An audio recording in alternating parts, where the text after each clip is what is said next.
নমস্কার। আজ 25শে বৈশাখ কবিগুরু রবীন্দ্রনাথ ঠাকুরের জন্মদিন। এই দিনে আমার ইউটিউব চ্যানেলের 1 বছর পূর্ণ হলো। সেই উপলক্ষে আমার আজকের নিবেদন কবিগুরু রবীন্দ্রনাথ ঠাকুরের লেখা কবিতা কৃপণ।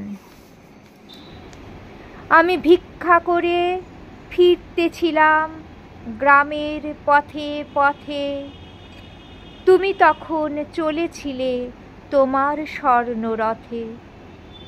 অপূর্ব এক স্বপ্ন সম লাগতেছিল চক্ষে মম। কি বিচিত্র শোভা তোমার, কি বিচিত্র সাজ। আমি মনে ভাবতেছিলেম এ কোন মহারাজ। আজি শুভক্ষণে রাত পোহালো, ভেবেছিলেম তবে আজ আমারে দ্বারে দ্বারে ফিরতে নাহি হবে। বাহির হতে নাহি হতে কাহার দেখা পেলেম পথে। চলিতে রথ ধনধান্য ছড়াবে দুই ধারে। মুঠা মুঠা কুড়িয়ে নেব নেব ভারে ভারে। দেখি সহসা রথ থেমে গেল আমার কাছে এসে।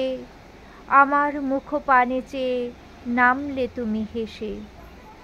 দেখে মুখের প্রসন্নতা জুড়িয়ে গেল সকল ব্যথা। হেনকালে কিসের লাগি তুমি অকস্মাৎ আমায় কিছু দাও গো বলে বাড়িয়ে দিলে হাত। মরি এ কি কথা রাজাধিরাজ, আমায় দাও গো কিছু। শুনে ক্ষণকালের তরে রইনু মাথা নিচু। তোমার কি বা অভাব আছে ভিখারি ভিক্ষুকের কাছে। এ কেবল কৌতুকের বশে আমায় প্রবঞ্চনা। ঝুড়ি হতে দিলেম তুলে একটি ছোট কণা।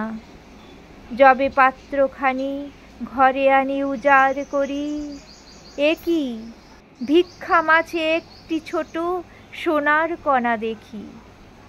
দিলেম যা রাজ ভিখারিরে স্বর্ণ হয়ে এলো ফিরে।